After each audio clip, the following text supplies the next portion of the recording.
Time management is a metric. It's a measurement of how consistent we are in getting things done. That is what time management is all about. How consistent are you? What capacity planning is, it is made up of two parts. No, they're not all over the place. They are very clear about the solutions that they provide and the kinds of client that they're trying to serve. Those are, I would say, the top piece of a successful business is that they understand that very clearly. Hey everybody, welcome back. I'm so glad you have joined us today. Today I have someone really special joining us. She is the founder and CEO of Anitra Deen Consulting, where she helps business owners get organized and create real strategies for growth. What I love about Anitra is her belief that entrepreneurial journey isn't a solo trip. It's always, she's all about building community, connections, and creativity.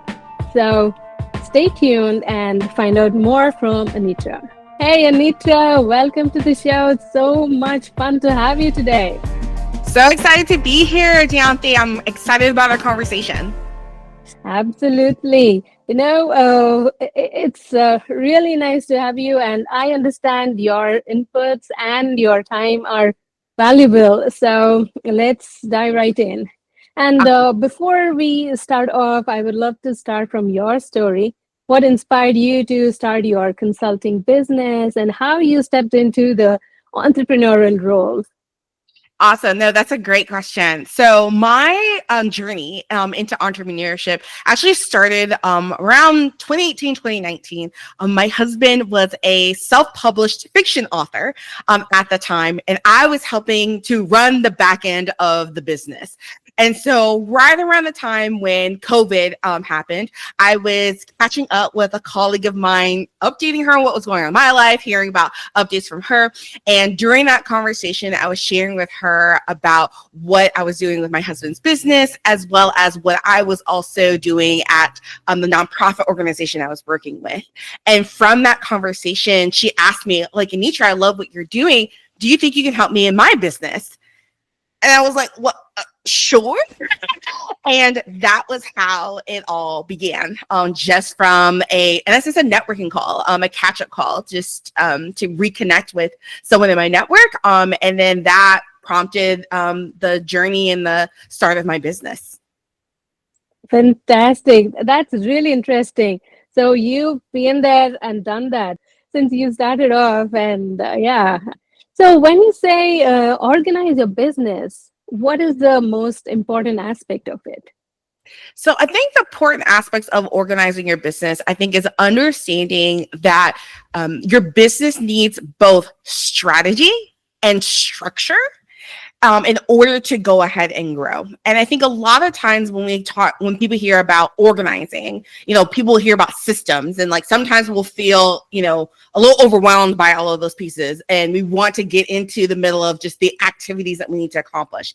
But one of the things when it comes to organizing your business is that we have to align both the structure of the business, those systems that we have, along with strategy. So we're not really sure what direction we're going into. It doesn't matter like how our systems work if we're not going into the direction that we want to go to. It's kind of like I use an analogy of a compass. Okay, you have to go in the direction of that compass, and if you don't know whether or not you're going north versus southwest, it's going to be very difficult for then you to have the structure in your business to actually guide you. Because what may happen is, for example, is someone will say they will get like a Salesforce as a CRM system because they believe that the direction that they're going in their business, that particular system is going to support them. However, because they necessarily didn't kind of take a step back to see, okay, what is it that who am I actually serving? What is the, like, how big of, how is my client roster? Like, what's the capacity? I'm just like, maybe Salesforce may be a little bit too much more robust than what I need to have. I actually need to use a system that's a little bit more right size because I'm only working with 30 clients a year versus working with like 1,000 people a year. So it's those kinds of pieces around organizing your business, around making sure that we've got that strategy of like where we're going, but the right structures and systems that's supporting it so that you're going in the direction that you want. Excellent. Yeah. So that brings us to, informed decision making. Please tell us, how does informed decision help you in actually conducting your business or even elevating your business? How does that work? Oh, I love that question of around informed decision making. And the way in which I talk about it, like in my business and with my clients, is around that we need to be good data driven decision makers. And so when it comes to making informed decisions, our decisions needs to come from data. It needs to come from actual facts, actual statistics. A lot of time in business, and especially on social media, there's a lot of anecdotal, a lot of stories around success, but not a lot of actual concrete data of just like, okay, did this actually happen? Do we actually have the facts to back up the stories that we're hearing? And so a lot of times I talk to my clients around like, okay, how are we ensuring that our systems are giving us the data to make the right decisions to go ahead and grow our businesses? And once we understand that, we're able to go ahead and inform our strategy or inform our systems of where we need to go. And I'll use this as an example. So for example, you have, you need, in networking, for example, like you're meeting with a lot of different groups, a lot of different organizations.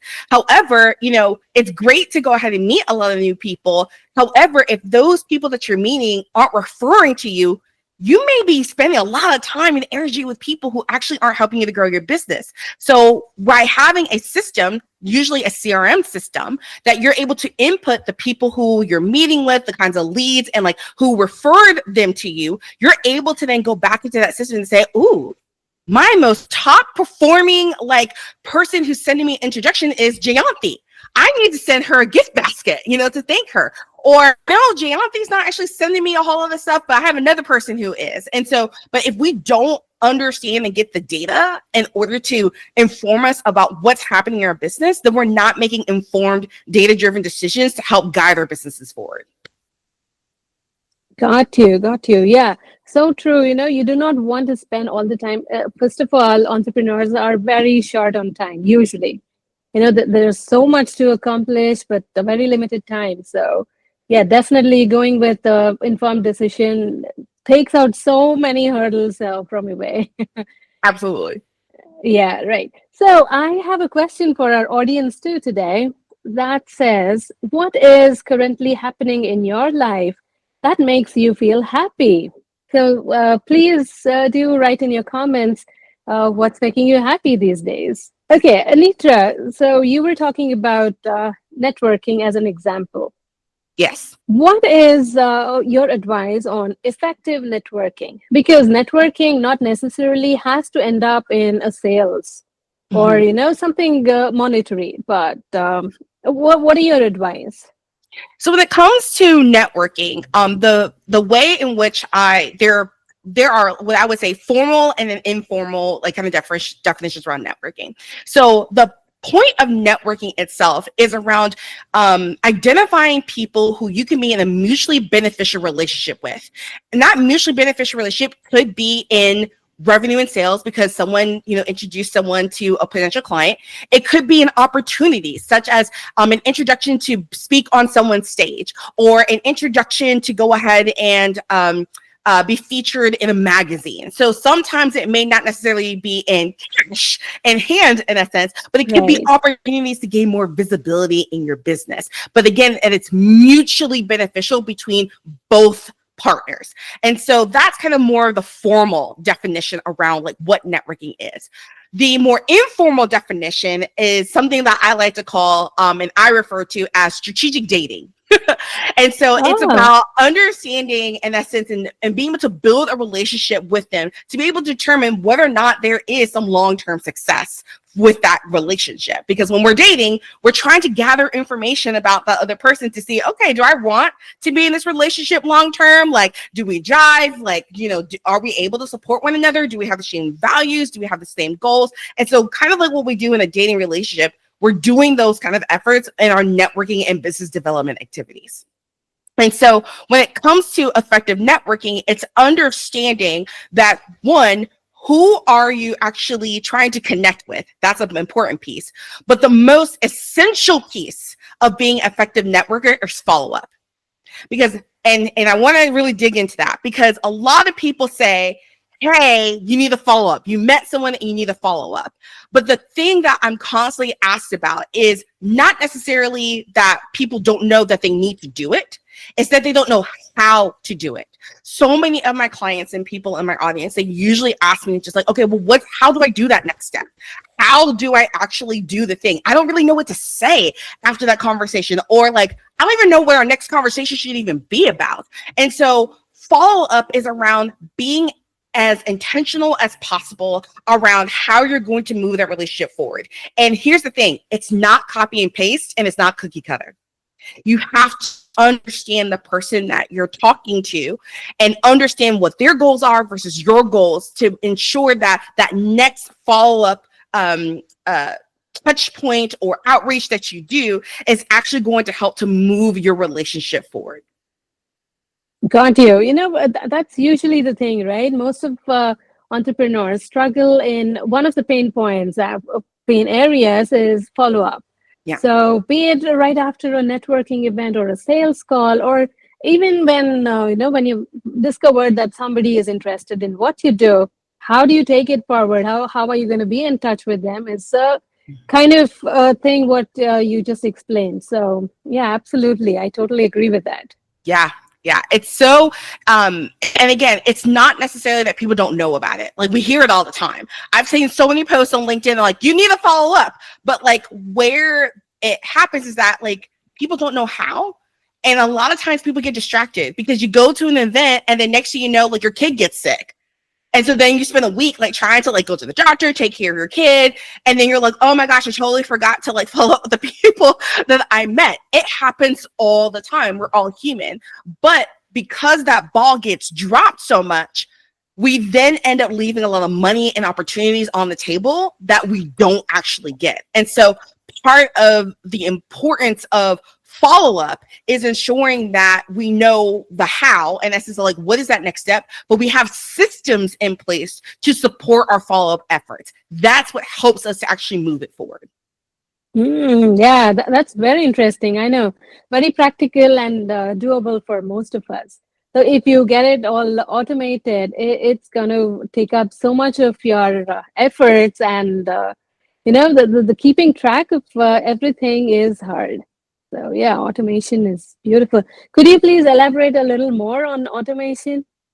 Yeah, absolutely. So I usually talk about that with follow-up. There are kind of like three components of it. There is automation. So there are automated ways. And what automation means is that it is your ability to use a tool to reduce the manual tasks that you have to do. And like one of the best examples of like what an automation can be is like an email template. I'm sorry, not an email template, like a calendar scheduling link. So like when you are trying to go ahead and schedule a meeting with someone, having a calendar scheduling link takes out that manual task of going back and forth in emails to try to find the right time. That takes a lot of time and effort, and you're trying to make sure that you don't lose that email in your inbox, right? Because like we're getting out tons of emails. And so with a calendar scheduling like application link, we're able to go ahead and say, hey, can you find a time that works for you, and then book it that automatically lands on your calendar. So that's kind of that piece of that automation.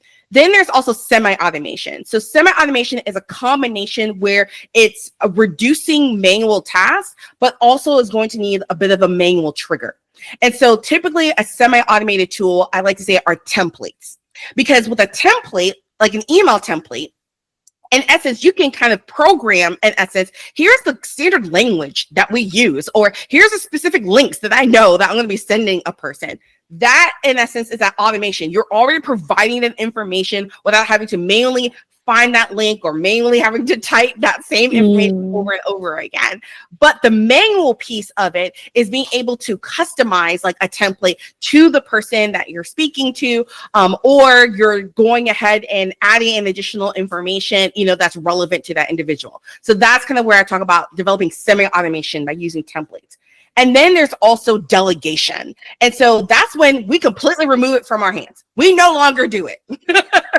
Like we are no longer responsible for those pieces. And so when delegation comes into play, when it comes to follow up, it's around, getting your executive assistant to maybe do some background research on a partner that you're trying to do. Maybe they brief you of like, okay, here's the person's website, here's their LinkedIn profile. So instead of you trying to find the information, you can delegate that to the executive assistant to do that. Also, too, you can delegate to an executive assistant to say, hey, can you send this introduction to a person on my behalf? Here's the information that needs to go out to that person. You just send it on my behalf. And so part of those three pieces of automation, semi-automation, and delegation helps us to create a streamlined workflow in order to go ahead and follow up with people more effectively and efficiently. Absolutely. I love that. Yeah. So much work taken off of your shoulders. So yeah, and definitely it's a sure shot it is done. Yes. Once you program it, it does naturally and systematically. So that's beautiful. And another major aspect is time management. Yes. Please, I'm really all ears about time management and efficiency and doing effective work. So please tell us, how effectively and efficiently can we use our time? What are the various tools or strategies that you recommend? Oh, no, absolutely. I think especially when it comes to like networking business development, I think I've heard by so many people of like how exhausting it can be. I'm having all these conversations. I'm attending all these events. I'm attending all of these groups. Then I have to follow up. I mean, it can feel so draining sometimes. But part of where it comes to, in essence, this whole piece around managing our time, I think part of what people have to understand is that there are two distinct pieces around managing our time. There is capacity planning and there is time management. Now, you probably are familiar with time management, that you've heard that quite a bit. And you may not have heard about what capacity planning is. That may be new to you. So we're going to break that down and kind of like the different pieces around what those kind of like concepts are. So what a lot of people think about with time management, in a sense, managing our time, is that what people don't understand is that time management is it's a metric for us to determine how consistent we are and actually getting the things that we've chosen to get done. I'm going to repeat that again. Time management is a metric. It's a measurement of how consistent we are in getting things done. That is what time management is all about. How consistent are you? What capacity planning is, it is made up of two parts. Capacity planning is around identifying, one, is the thing that I'm doing an actual priority? And then number two, have I allocated enough time to actually getting the things done? So a lot of times a lot of business owners fall into the trap of thinking, oh, like I'm not managing my time because I'm not getting anything done and I have bad time management. And here's the thing, you may actually have good time management. You may be consistently doing stuff that you don't need to be doing. You have prioritized something and you're consistently getting something done that actually is not a priority. So you're doing really good. So you're thinking of getting things done and you probably are getting things done. It's just not on the right things and you're being really consistent about it. Okay. But the real issue is that you have not selected the right things to do. You've got to look at what you're prioritizing and what you've designated as important, as well as identified, okay, have I given this thing enough time? And that's really going to be able to go ahead and help you to think more strategically of just like, okay, I may have thought that this one task takes me 15 minutes when in actuality it takes me an hour. Or it's the reverse. You think it's going to take you an hour and it only takes you 15 minutes.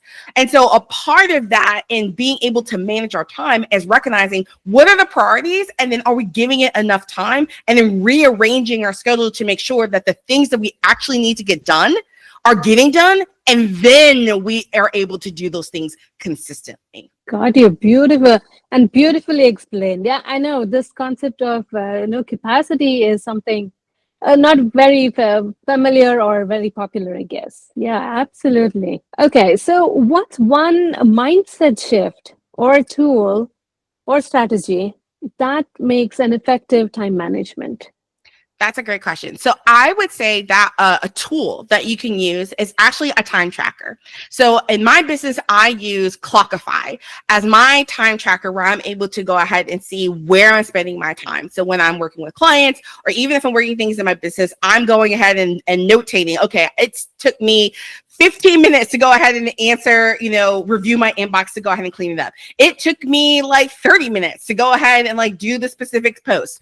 And by doing that, it provides that accountability for myself to be able to go back through my week to be able to see, okay, I spent like this amount of time on these specific tasks. Oh, I thought that this new thing that I'm trying to do was going to take me 15 minutes. It actually took me 45. Okay, so the next time I need to do this, I need to like go into my next week and like make sure I have 45 minutes to be able to do this task, whether it's weekly or monthly or whatever that is. So that is, I would say, is like a tool that's so helpful, is that a lot of times we think about how much time we're spending on things. But again, as we talked about that informed decision making, if we actually don't have tools that can give us the information for us to actually see, like, oh, I actually spent this amount of time on this, then all we're doing is a lot of guesswork around how much we're actually spending time on things versus actually saying the cold hard data, in essence of like, no, you spent 30 minutes on this versus 15, or you spent 5 minutes on this instead of the hour that you thought that it was going to be. Absolutely. Such a good reality check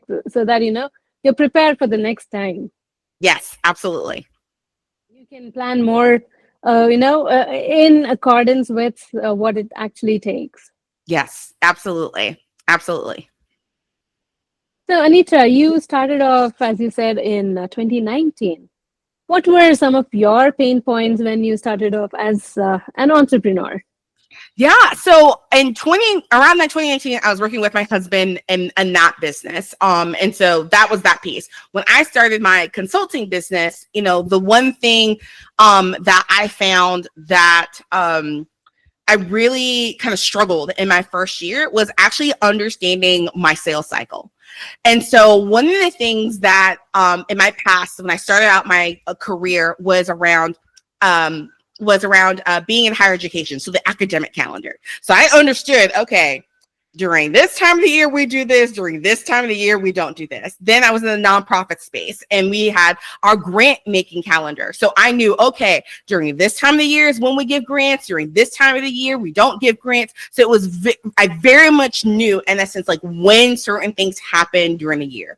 But when you start your business and you're putting out your different services, understanding like what your cycles are and like when people are buying, that takes a minute to like understand, especially if you're putting out different like services or you're testing different things. Like it can be difficult to figure out like, okay, what is that?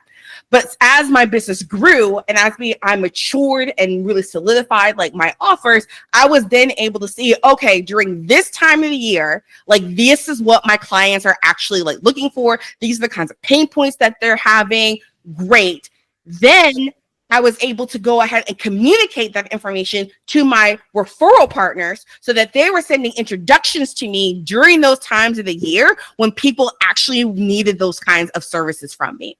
So that's kind of like one of those pieces of like, as I kind of started my business and grew it, was to understand like how to understand like the customer buying journey and the seasons in which my clients were purchasing from me and what my sales cycle was to be able to go ahead and help me to be effective in the business. Brilliant. Yeah, I love that. Keeping track of the seasons for sales and marketing, it's definitely handy. Yes. Right. So from your experience, what is one thing that entrepreneurs should consider when they are ready to take their business into the next level, more serious about their business? What should they do? Absolutely. So a lot of times people talk about, scaling and expanding their business.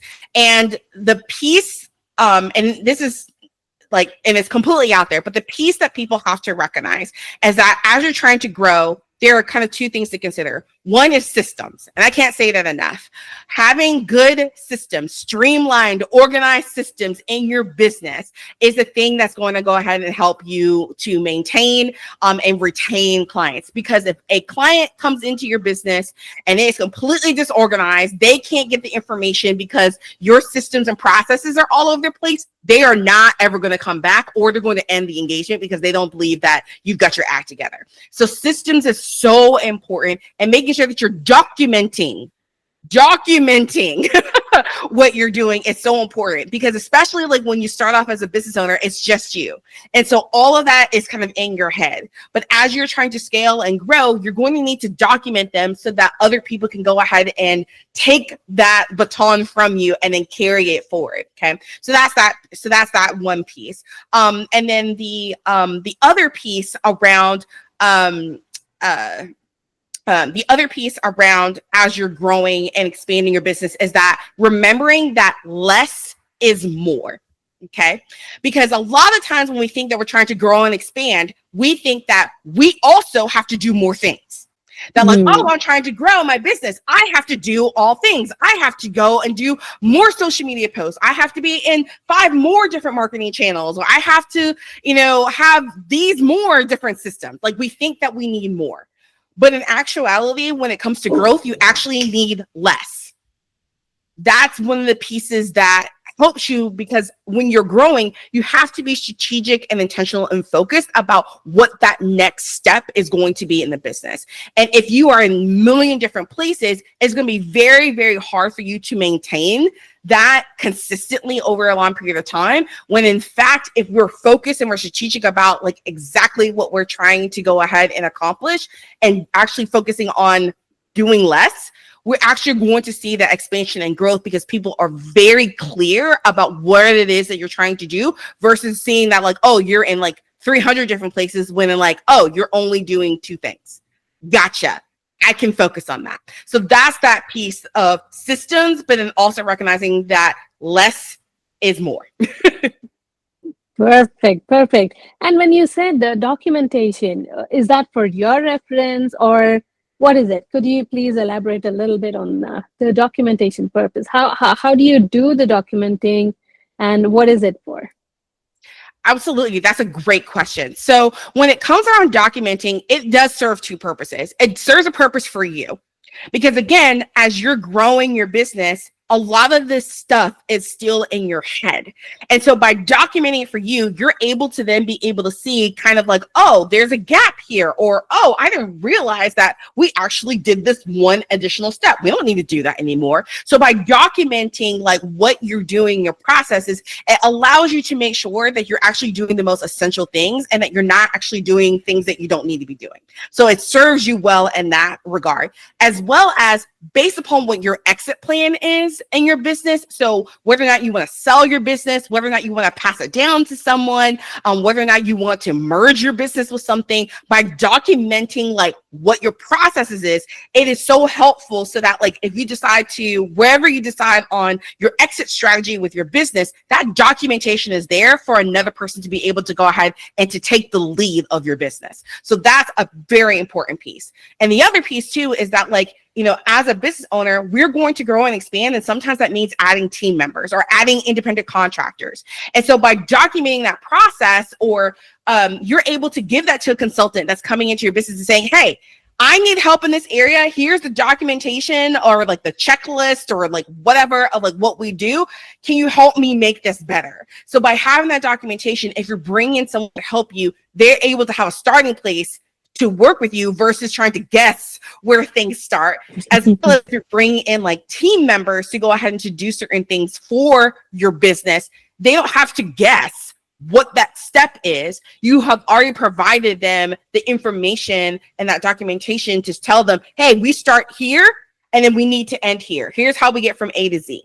So that's an essence of just like the importance around where it is. And then as far as like how you document, there's a million different ways to document. There's not one right way. You can use checklists. Sometimes it's templates. Sometimes it's actual like systems. Like I know that there are some different application platforms out there that actually like they're only focused on around like that becomes a directory in a sense of repository in a sense of like your manuals and like your documentation. So there are plenty of those that are out there. Like Tranual is one of them that holds that. Or it could just be a Google Doc. Okay, it could be a spreadsheet. Making sure that the information that and the processes and what you do is actually written down somewhere. The format doesn't really matter. Again, it can be a voice note, it can be a video, but as long as it's actually just sharing, okay, here's how we get things done, it's a point of reference that someone can go ahead and utilize to then be able to go ahead and execute on that to continue to run the business. Perfect. Yeah, I love that. Yeah, and you come up with ideas in very strange places, maybe while you're at at your gym or talking to somebody, an idea sparks. So it's better to have it documented so that it just doesn't vanish somewhere. Yes, absolutely. Got you. So I understand you have worked with many entrepreneurs in different stages of growth. So have you noticed anything common between all these successful business owners? Are there any commonalities you've noticed? Yeah, that's a great question. I would say that for those successful entrepreneurs is that one of the components that makes them successful is that they understand their client avatar, their ideal client profile. They understand their client. That is the number one thing that they get, is that they know exactly who they're selling to and who they're not selling to. That is a huge part of their success.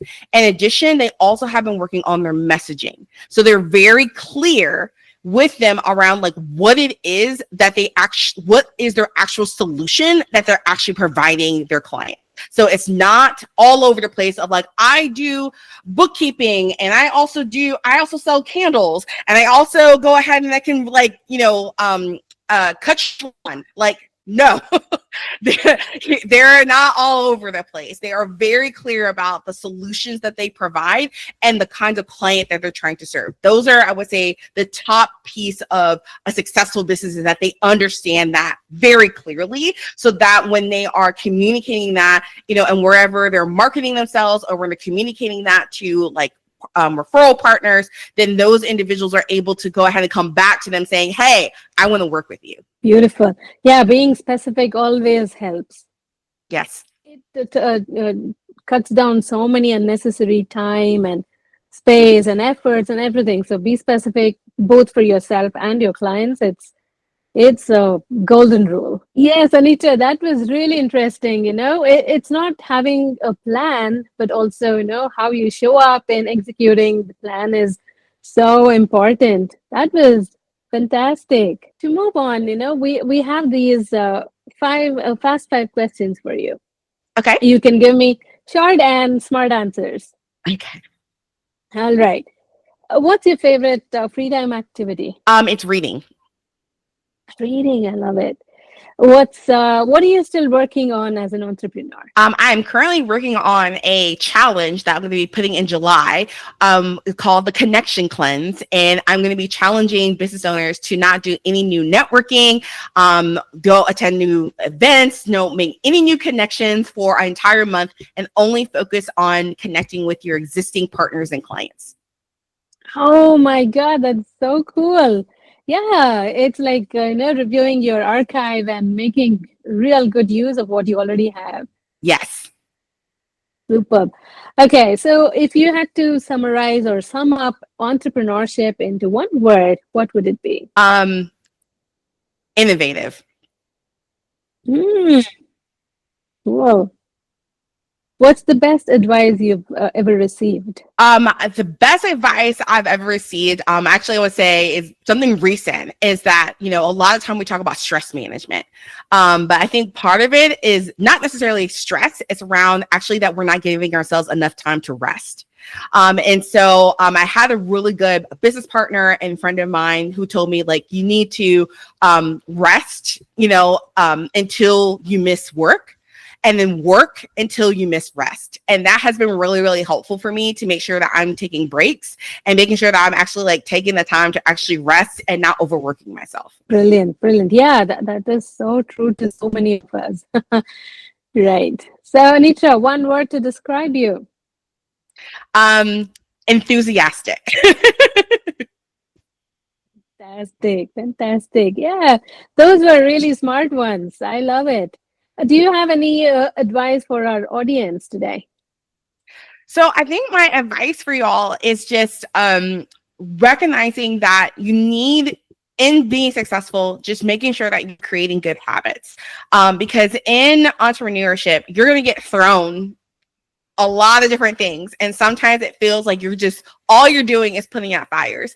But if you develop good habits, in your business where you're building up that consistency to do things, that you're really thinking really critically about how you're doing your capacity planning, it will help you to be able to feel more accomplished and to feel like you're getting some quick wins when sometimes it just feels like there are fires that are out there. So know that there's always going to be a fire out there. But if you can be consistent and having some good habits where that you're doing some things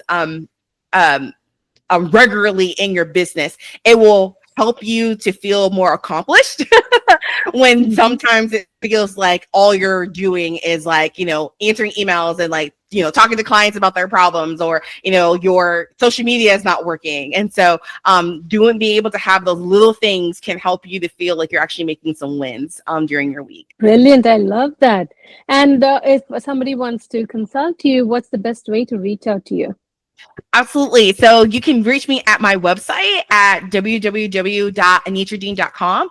I'm also on LinkedIn. And so it's just LinkedIn and then / my name, Anitra Deen. Those are some two great ways to go ahead and connect with me. Thank you so much, Anitra. This was absolutely beautiful and so much inputs from you. Love your insights and thanks so much for your time today. I really appreciate you being with us today. Thanks so much, and I wish you all the best.